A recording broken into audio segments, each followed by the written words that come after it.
Some of you might have seen the video that's on the screens behind me, but I'm also realistic to know that there's a large reality that a lot of you have not seen the video that's on the screens behind me.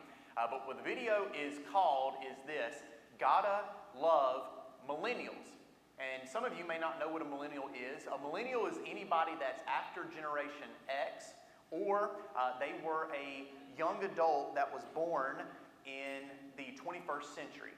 Some people look at them today as basically the 18 to 30 or 18 to 35-year-old group. Basically, today it's a bunch of young adults. And what's interesting about this video is the story behind the video, and that's what I want to share with you. There's this man that was getting to preach to an arena of close to 2,000 people about young adults and how to reach young adults. And he had a friend that was named Micah Taylor, and Micah does a lot of different videos on YouTube and on Facebook. He's a really good musician, and so he said, here's what I want you to do. I want you to make a video that's going to be served as the purpose of an icebreaker for this lesson that I'm about to speak about. And so that's exactly what he did. He made this video about millennials, and the whole point was just to be funny, to kind of make it somewhat of a joke, and that's what he did. And so right before he spoke about reaching young adults, he played this video. Well, after he got done with that lesson, he put the video up on Facebook, and within 2 hours, it had 70,000 views and 5,000 shares. And if you actually go to YouTube right now and look up this video, I think it's at like 5.4, 5.6 million views. People were very interested in it because it talks about millennials. Now, you can see on the screen behind me, there's a part of it that says, there he sits inside your local coffee shop with facial hair and a man bun. Now, I'm a millennial. I have facial hair, have no plans to get a man bun. But what he does in this video is kind of talks about all the funny things about millennials. So most of the people, like myself, that watched it that are actually millennials, I thought it was hilarious, and I saw the humor in it. But there was a lot of people that used this as an opportunity to actually bash a generation. In fact, as you started to read the comments below the video on Facebook and or on YouTube, one of the things that you'll notice is that there's people under there that are definitely not millennials that said things like, that's what's wrong with this generation. They're just lazy, they don't care, they don't want to work, and they don't want to invest in people, and all they are is just a bunch of dreamers. And so, of course, the millennials didn't like that, and they were responding back and forth. So basically, the comment section of this video had a lot of mixed results, but the reason why I'm sharing that with you is that I feel like it's very telling of how a lot of people feel about the young adults today, or millennials. They see them as a problem. But what I want us to do today is to not see them as a problem, but what I want us to do today is to actually see millennials and young adults as opportunities. See, in fact, as I was getting ready for this lesson this week, one of the things I shared with my dad was the subject I was talking about. And he said, you know, one of the things I think is so important to talk about, he said, when I was the baby boomer and we were part of whatever age group that was, he said, the older generation had a problem with us too. He said, but you know what I was so glad is that people actually made the choice to invest in me, to learn about me. And if it wasn't for that, I wouldn't be where I am today. And so what happens is the reason why we kind of throw off an overall shadow about an age group, no matter if they're young, if they're old, is because we have a lack of knowledge. And lack of knowledge always breeds something, and it's this: fear. And when we have that lack of knowledge, it breeds fear, and so we don't even seek to learn about those people. And so that's what I want us to do, because they are different, and they think differently. But a lot of the ways that they think and the ways that they act are actually very conducive to the gospel truth and gospel mentality. And that's what I want to share with you today. Because if you think about it, at the end of the day, they're not going anywhere, right? And so we can sit back and do nothing, and then the future of the church is going to look very bleak. And I know that sounds dramatic, but it's a math problem. And so as we kind of go through this today, I kind of think about it like something that happened at our house a few years ago. On the back of our house, we decided to build this little add-on room. And we had these construction workers come, and they built this little room. And when they came into our house and said, hey, it's finished, and walked away, we walked in there for the very first time. We flipped on the light switch, and we walked in. We're like, whoa, what in the world? Those lights, they are terrible. You know what they were? LED bulbs. And they were blue, they were bright. I did not like them. In fact, I remember my wife and I, we walked in like, these things have got to go. These things are terrible. Why were they terrible? Well, the reason why they were terrible is, what was I used to? I was used to soft white. I was used to the yellow tones. I grew up with the yellow tones. My house that I'm living in right now, most of it was soft white light bulbs. So I didn't like it.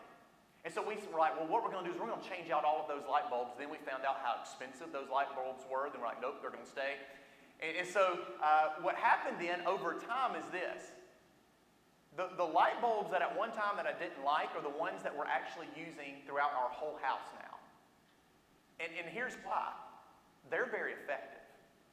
And actually, even over some of our other bulbs are even at times even more effective. In fact, one of the things that I've noticed is the bulbs that were put in there 3 years ago, guess what? They're still burning.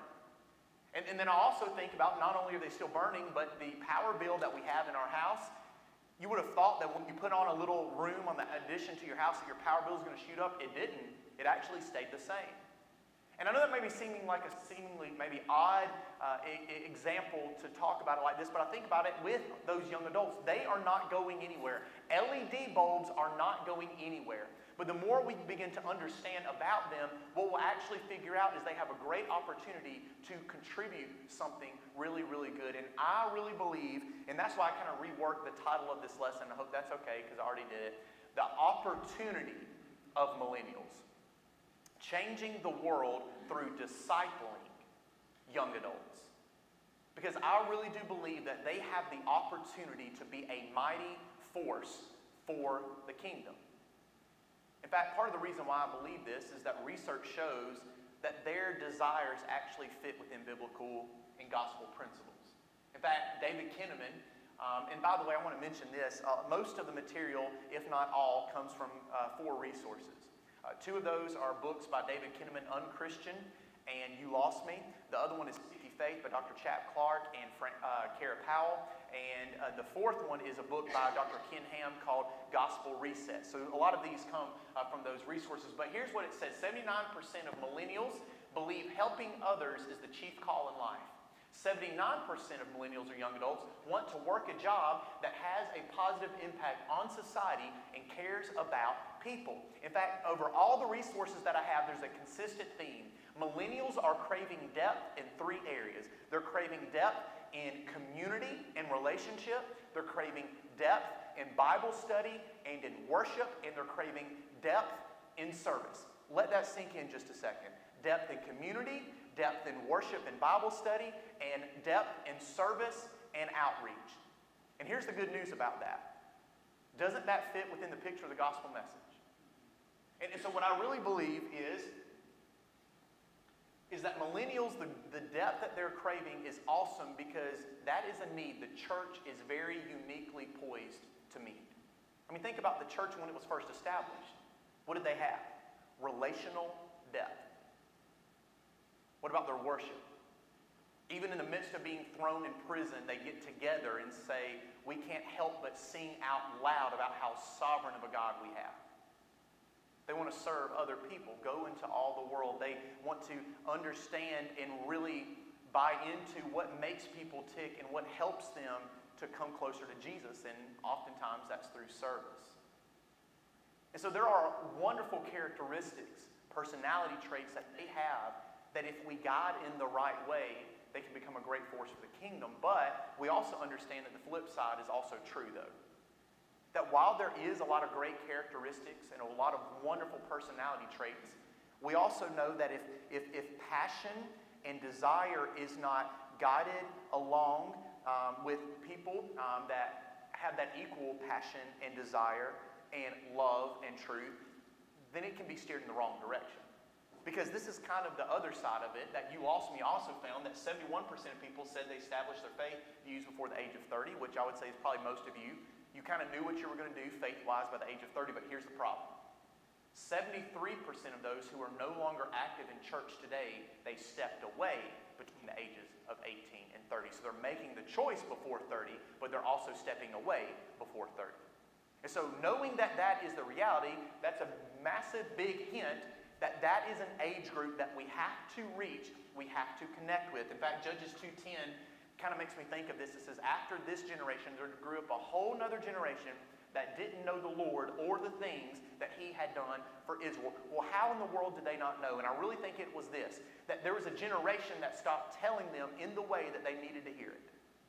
And they stopped connecting with them. See, what we understand about the people here in Judges, there was this big disconnect between one generation and the next. One generation was consumed with what they had always been doing, and they had forgotten what they should be doing. And that was the big difference as to why one generation didn't hear it when they desperately could have.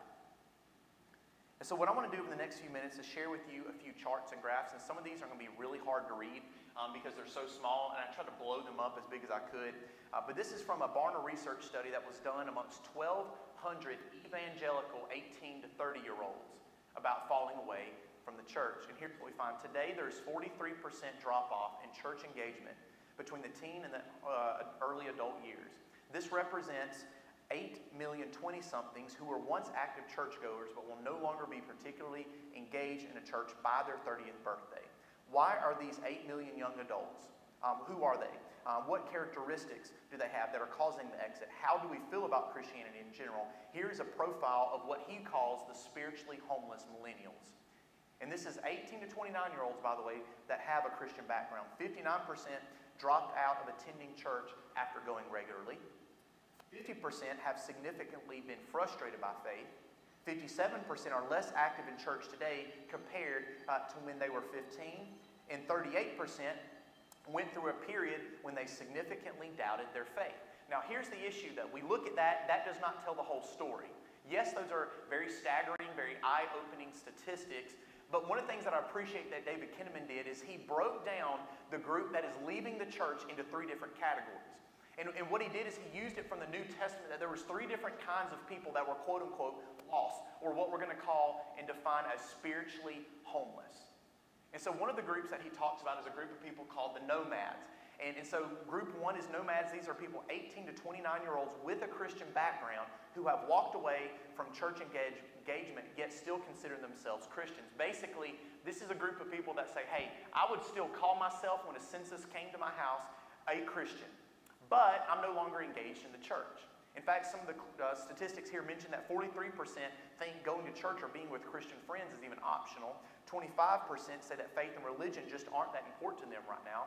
23% said they used to be very involved in the church, but they don't fit anywhere. So maybe some of those that are no longer where they used to be or where they are now is because they are nomads. Some are what he calls prodigals. These are 18 to 29-year-olds who have a Christian background but have lost their faith and describe themselves as no longer being Christian.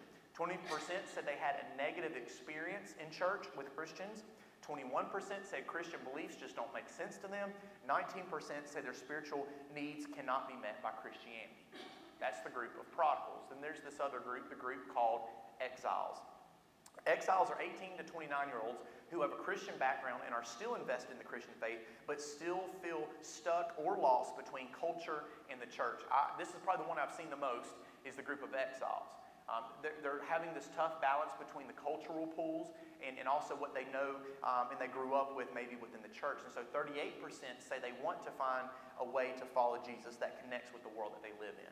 33% say that God is at work outside the church even more than inside the church building. That's referring to the building, by the way. And they want to be a part of something outside the building. Say they want to be a Christian without separating themselves from the world around them. So, those are some of the different groups that have fallen away. And so what is it specifically that has caused some of this? And so what I'm about to share with you are results from that Barna research study, plus what David Kinnaman found in both of his studies, the older one as well as the updated one. And what I'm sharing with you now, I'm not saying is indicative of every single church body. And what I'm about to share with you, I'm not saying is true of this place and this place. I'm giving you the reality of the statistics and what it is out there as far as why young people say they're falling away from the church. And if we don't seek to understand and have knowledge, what is it going to breed? Fear. So we have to figure some things out. So here it is. If we kind of look at the list, why are churches not reaching millennials? Well, here's some things that they said. They said authenticity and transparency right now are not very high values. There's a very common holier-than-thou mentality within many churches. And one of the things that they specifically mention is that a lot of churches today are not very confession friendly. That if they come forward, they feel like they're going to get judged. And people live in what is some people call a masquerade. They put on a mask and act like everything's okay. They view the gospel as this jacket that you put on, you take off when you leave the church building. And one of the things that Kinnaman mentioned that I'd never considered before, he said the reason why they desire authenticity and transparency, and the reason why this generation is the greatest fake detectors of any generation, is they grew up in a generation with a lot of fake. In fact, he said this statement. He said that if you think about it, they had to witness something no other generation had to witness, and it's this. They saw priests, church leaders, people that were way up in church settings committing some of the worst crimes, acting like everything was okay more than any other generation, when in reality they had a spiritual problem, but they weren't willing to talk about it. And so they grew up in that, and they have seen what a lack of transparency is delivering to people.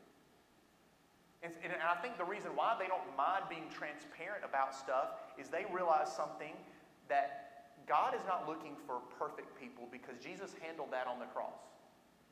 And so why are we trying to put a gospel jacket on when coming into Jesus' presence all throughout the gospel was people that Jesus knew about their sin and they knew about it too?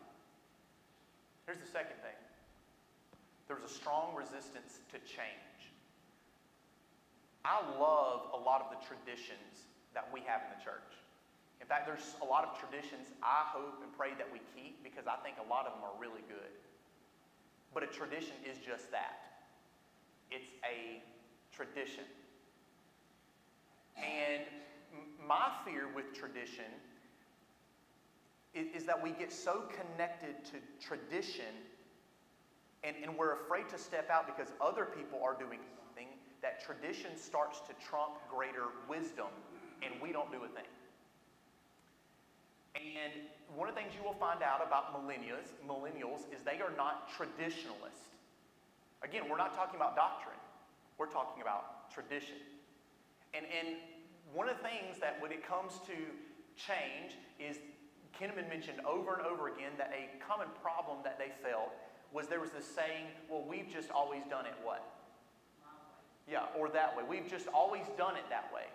And the problem is, sometimes there's programs that are in place for 30, 40 years that are not reaching a soul, but we keep doing them anyway.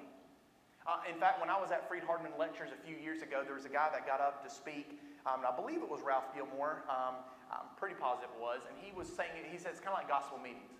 He said back in the day, man, gospel meetings used to really work. And I'm not saying that in certain instances today that they don't. I'm sure that they do.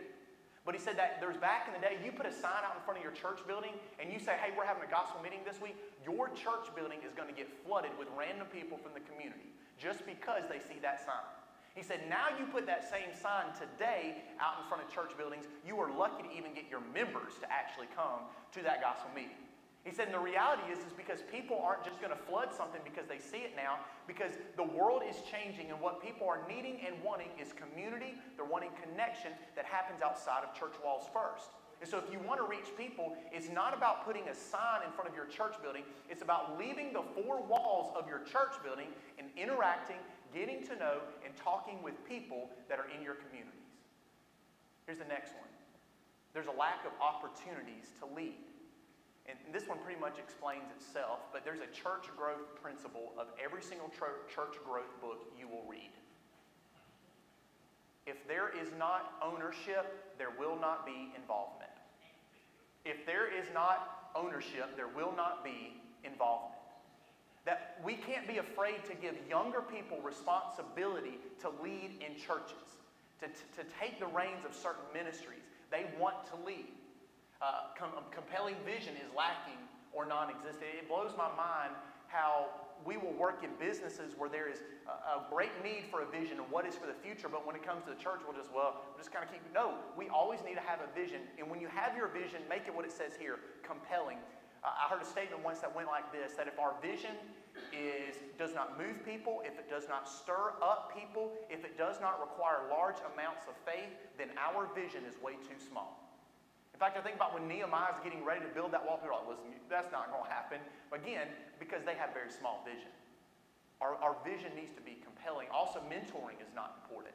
You would think that maybe with millennials, they won't want to talk to people that are older than them. They don't want to learn from past generations. That is absolutely not true. In fact, one of the things that we did in our campus ministry that was a huge deal that our students loved more than the people that were in the congregation was the Adopt a Student program. In fact, one of the things that we had one year, we had 150 college students sign up for the Adopt a Student program because they wanted to be adopted by an older member of the congregation. But guess what? I had to beg for 4 weeks just to get half the people to cover some of those slots. They are craving to learn from the older generation.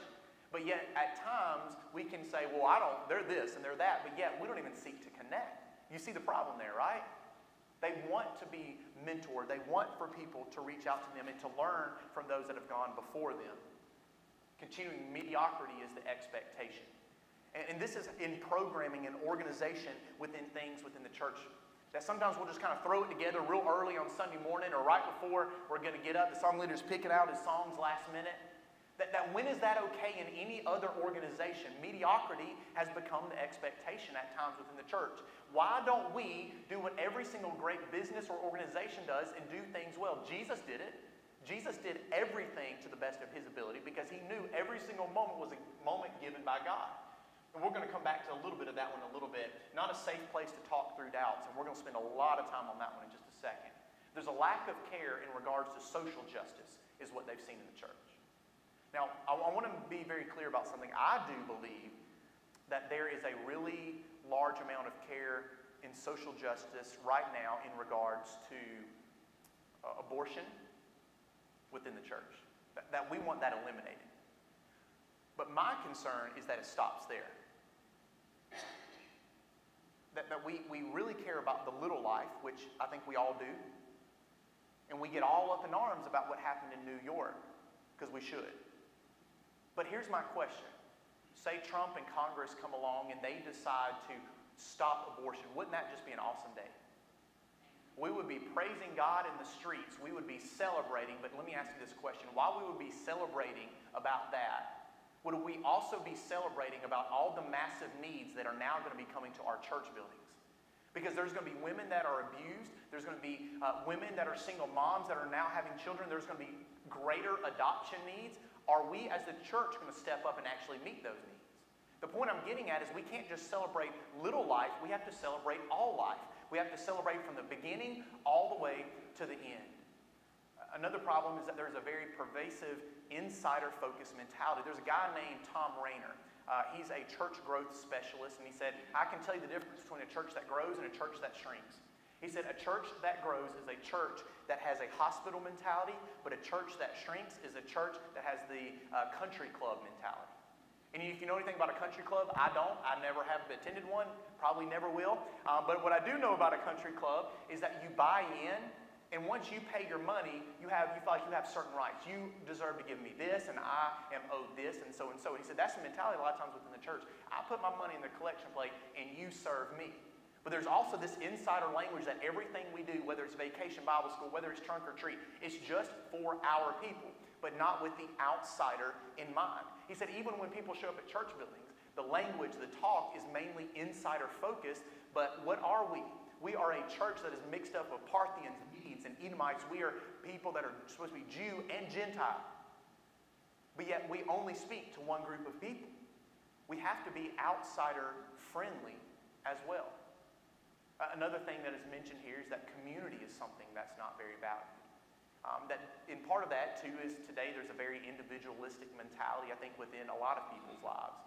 And it's kind of the idea if you want to, go fast, you go by yourself. But if you want to go farther, what does the saying go? Go together. If you want to go farther, go together. And so I want to kind of give you some more specific stats about this. So if we know that's what they're saying is what has been a deterrent from them in the church, why are they staying in the church? I know you can't read this, but on the left there it has the active rate versus the dropout rate. And I'm just going to read through these to you to show what's working. For those that were active, we'll just kind of focus on that. They had a close personal friend who was an adult at church. They had an adult mentor at church other than a church staff. They learned about how Christians can positively contribute to society. They better understood purpose in life through church. They learned to view gifts and talents and passions as a part of God's calling. They learned how the Bible applies to their field and their career of interest. They served the poor through their church. They went on a trip that helped them expand their thinking. They found a cause or an issue at church that motivates them. They received helpful insight from a church leader working or a church worker about their education. They even received a scholarship through their church.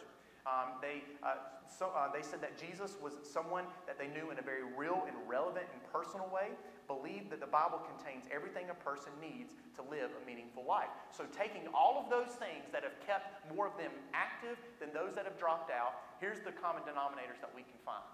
Here is why there is such an opportunity for us and what we can do to help meet that need. Number one, we have to make room for meaningful relationships and community. I've shared this with folks before, but over the past 30 years, the top 2 DVD selling shows are Friends and Cheers. And if you think about those 2 shows, and obviously I'm not endorsing either one of those shows, but here's something if you think about those shows. One show says you want to go where everybody what? Knows your name, and they're always glad you came. And you think about the show Friends, I'll be there for you when the rain starts to pour. I'll be there for you like I've been there before. And what's sad is one of those is describing a bar when it actually should be describing us as a church. People are desiring and they want community. They want real relationships. Well, throughout the Barna research, David Kinnaman's research, one of the things that we see as a consistent pattern of what they're desiring when it comes to relationship is 2 things.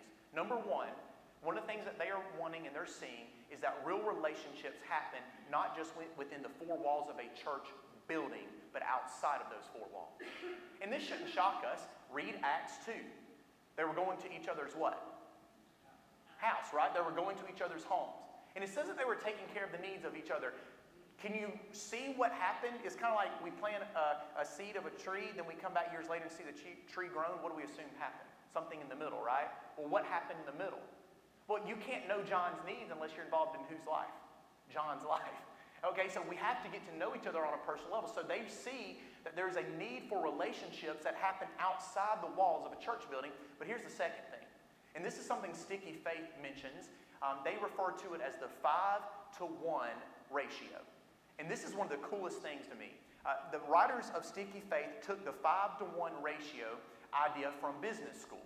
I don't know if any of you in here went to business school or studied business at all, but within business school there's this idea that you have this guy at your job. He doesn't really care about his job. He doesn't really even like it that much, and he actually is probably not even that good at his job.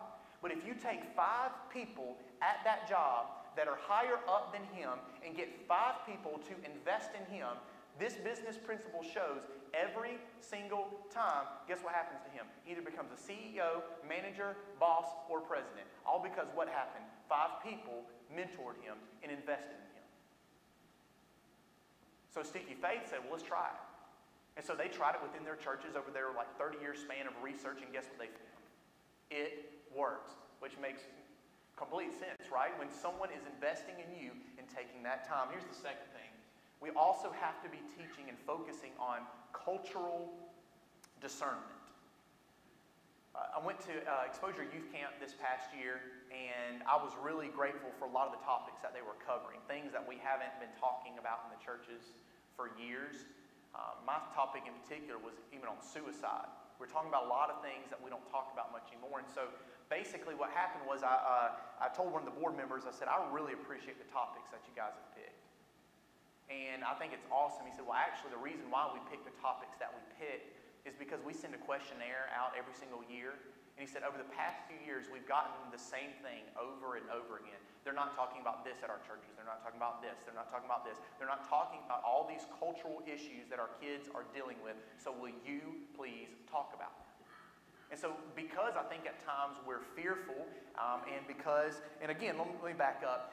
I do think at times it is maybe an overprotective impulse that causes us to not talk about certain subjects. I do also understand that there are appropriate settings and certain atmospheres that are better for that than others. You know, I personally don't want to have to talk to my 3-year-old or my 5-year-old about suicide right now. Okay, so I do understand that there are certain times and certain places. But one of the issues is that these are real realities, but we're just not talking about them. We're going to get a little bit more into that too in just a second. Another thing that Kinnaman mentions is that we need to start making reverse mentoring a priority. And I want to read this because if I try to share it with you, I probably would butcher it a little bit. The term reverse mentoring has come to describe this kind of give and take between young and established leaders. Kinnaman said effective ministry to millennials means helping these young believers discover their mission in the world, not merely asking them to wait their turn. And one way to think about this generation is that they are exiles in somewhat of like a digital Babylon, an immersive, interactive, image-rich environment in which many older believers feel foreign and lost. The truth is the church needs this generation to navigate these digital terrain. The research shows few churches help young people, though, discover a sense of mission. This, too, is too important to last to cultivating faith. Millennials who remain active in the church are twice as likely as dropouts to say that they remained active through serving their church and expanding their thinking through a mission trip or going overseas. Having a cause that happens outside of the church building is what really, really motivates them. And one of the things he also mentions that I mentioned there's that digital Babylon, that they have an expansive wealth of knowledge when it comes to media, the internet, and being able to connect and reach other people. And that is kind of like that LED bulb. You may not like it, but guess what? It's here to stay. And so you have the choice to use its power or to not.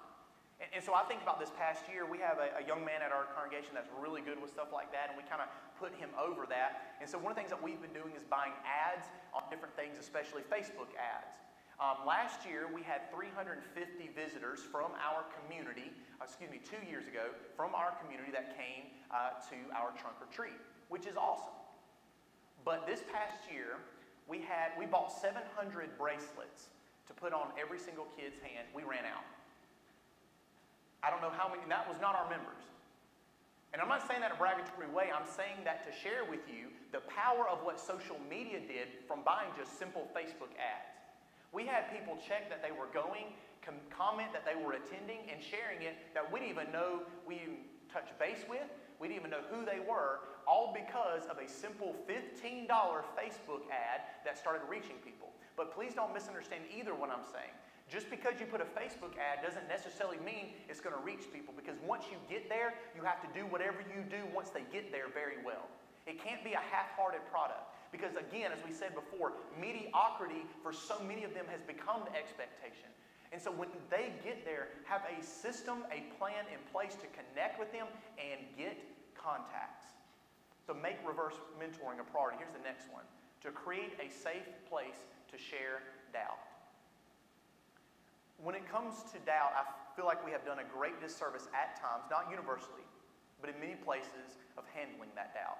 When people have doubt, they come to us, oh, let's just don't talk about that. And so we think that doubt is toxic to faith.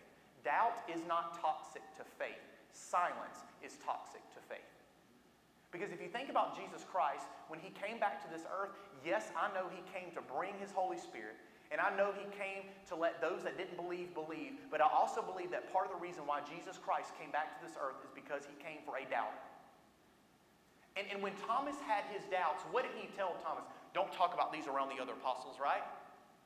No, what did he say? He said, actually, here's what I want you to do. I want you to put your finger here, and I want you to put your whole hand here. Here's how we can translate that. Let's open up this book and talk about it. Let's walk through these things. But at times, we don't want to do that because guess what? Ministry in all aspects is messy, it's time-consuming, and it's very involved. And so what we have to do is we have to put ourselves out of the operating center. We have to step down and start putting some time into creating safe atmospheres for people to doubt. And then maybe you're wondering, well, how in the world do we do it? Well, here's a way that we do it.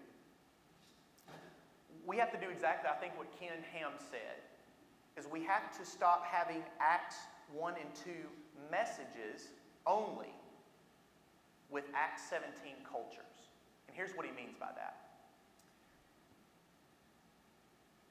On the day of Pentecost, when of course Peter is preaching, if you look at a lot of the subjects he covers to that audience, he says, all right, do you believe in God? You know God? They're like, oh yeah, we know God. And he's the creator. Oh yeah, we know the creator. And he said, and you have a sin problem. They're like, oh yeah, we do have a sin problem. And he said, well, part of that sin problem is you sacrifice God's only son. Jesus Christ is the Son of God.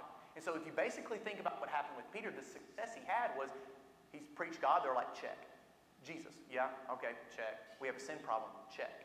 But then you go to Acts chapter 17, and it's a totally different atmosphere, right? Because it's a different audience.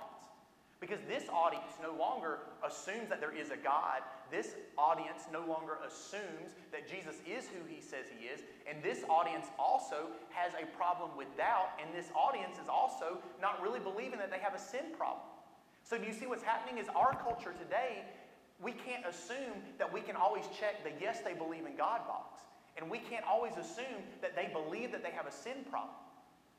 And so what we have to do is we have to do the Acts 17 method at times, mixed with the Acts 2:1. Because in Acts 17, they didn't, well, do I have a sin problem? Well, why do I need a God? Well, what's the big deal about Jesus? We have to focus on and answer some of these tough questions behind the questions. He mentions these. We have to talk about absolute moral truth and talk about the fact that it does exist. We have to teach that the Bible is completely inerrant and tell them why. Satan is not that Satan is a real being. Satan is not symbolic. A person cannot earn their salvation just through good works alone. Jesus Christ lived a sinless life, that God is the supreme creator. And here's the next one. We have to embrace the power of vocational discipleship. One of the things I shared with you guys earlier is how one of the things that they want to learn and grow to understand is how what I'm learning on Sunday connects with my Monday. How in my vocation can I do that? I want to highly request to you this book, The Gospel at Work. Our church at Robertsdale absolutely loved it, and it went really well. And I had more to say on that. We'll run out of time. Facilitate connection with Jesus, not just let them memorize a bunch of rules. Rules without a relationship every single time lead to rebellion when your kids even get into the car. Don't just quiz them on what they learned in Bible class. Talk to them about how that actually connected with their relationship with God. Because it's not facts that are going to save people. It's not facts that people stick to. It's relationship and connection that people stick to. And number 7, we have to start partnering with our families. And when we partner with them, we have to talk about the importance of discussing identity. That's a big deal right now, right? The LGBTQ community, all of those kinds of things. Have conversation about faith matters, sticky faith. Put it this way, within evangelical churches, less than 20% of families have faith matters conversations outside of church building settings. Encourage one another within the family unit to have relationships with Pauls and Barnabases, those that are older and those that can encourage. Talk about the hard subjects and provide a bridge out of home. I can tell you every single kid with remarkable accuracy, I can point to which one was going to remain faithful when they came to my college group. It was the parent that actually went out of the way to be there on Sunday morning to meet me, to introduce their kid to me. But also, one of the things that was focused on more than anything is you could tell that their children actually had a relationship with Jesus Christ, not just knowing a bunch of facts. And that begins at home. I appreciate so much your time. And then I hope that one of the things that we do and that we will see is that those that are within this young adult age group, that they are truly an opportunity and a blessing. And the church is very uniquely poised to meet the depth of needs that they have. Thank you, guys.